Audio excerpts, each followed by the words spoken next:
Bitcoin is digital property. We are sucking the monetary energy out of houses and bars of gold and silver and bonds and stocks and collectibles and anything else that we monetized in the world.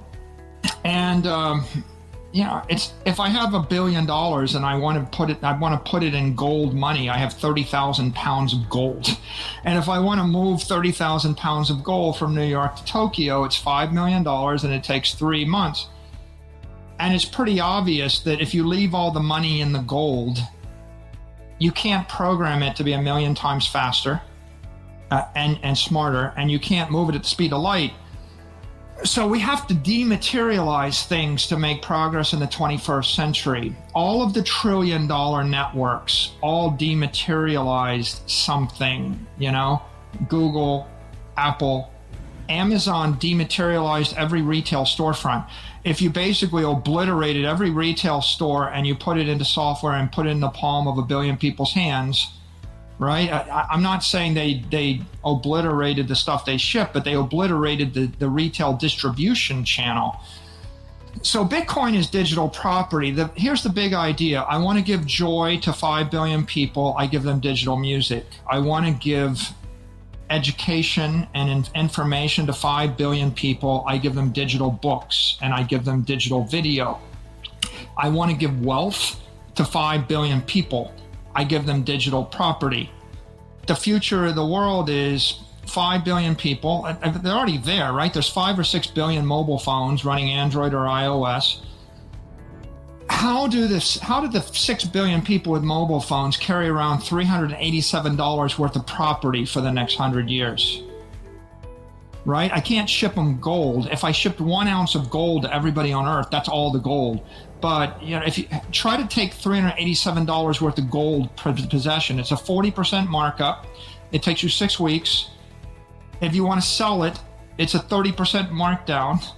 You can't program it. You can't carry it on your iPhone. It's illegal to ship it. It's not going to work. Okay, so what's the hope for 5 billion working class people to own property? If I can't hold gold, land? How do you buy $387 worth of land?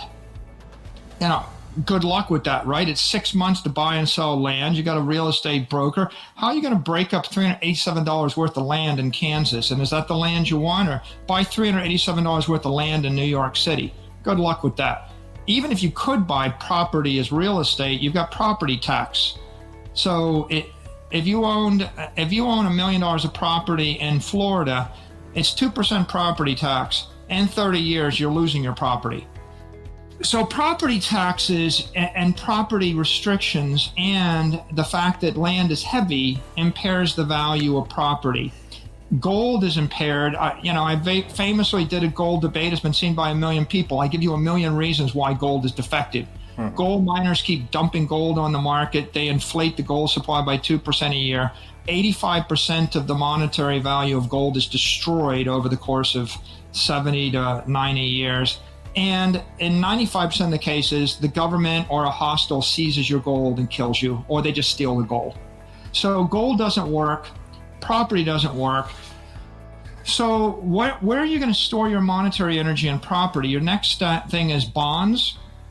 All bonds have a negative real yield. If you're holding sovereign debt that yields 2% interest and the monetary inflation rate is 7%, over the course of 100 years, your money is zero. Cash, the US dollar lost 99% of its value over 100 years. You can't hold monetary energy in cash. That's the winner. The US dollar is the winner. Every other currency lost more. If you had your money in Zimbabwe or Lebanese or Syrian or Iranian or Argentine or Brazilian or Venezuelan or Russian or Japanese, if you had a German currency, you lost your money 3 times in the last 100 years. So cash doesn't work, gold doesn't work, land doesn't work. Now you're down to equity. Okay, give me a company you can hold for 100 years. Right, where? Okay, so what's the best equity in the world? Big tech. NASDAQ has performed the best. I made a lot of money. Holding Apple, Amazon, Facebook, Google. They're up by a factor of 10 to 20, right? On the other hand, Apple's a monopoly. There's an antitrust issue. Google is a monopoly. There are antitrust issues. Facebook has antitrust issues. They've all got the risk of income tax. They've all got employees, employment tax. Amazon wants to be unionized. There's unionization risk. They've all got CEOs. They've all got products. They've all got execution risk. They've all got competitors.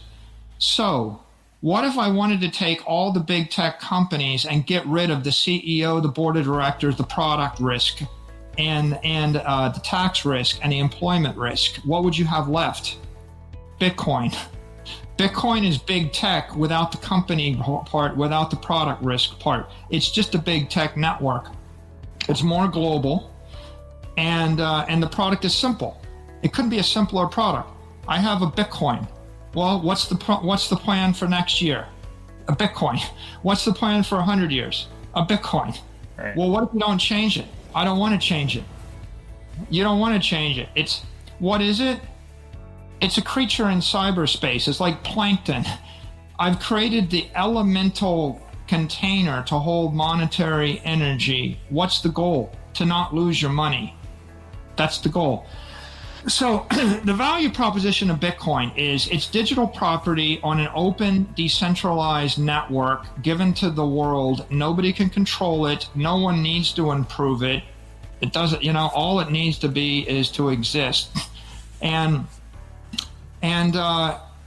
if you want a metaphor, like how do I see it?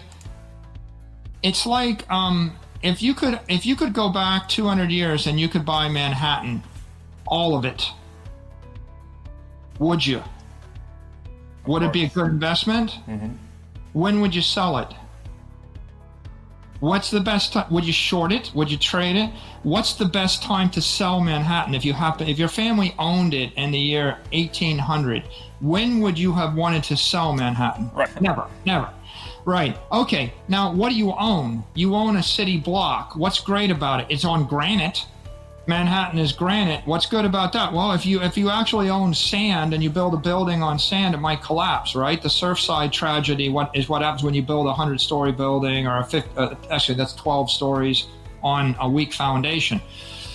Manhattan is special because it's a great piece of real estate. It's sitting at the Hudson River mouth, so it's geographically well located. It was a shipping center. It's the greatest city in North America. Maybe it's the greatest city in the English-speaking world. New Yorkers think it's the greatest city in the world.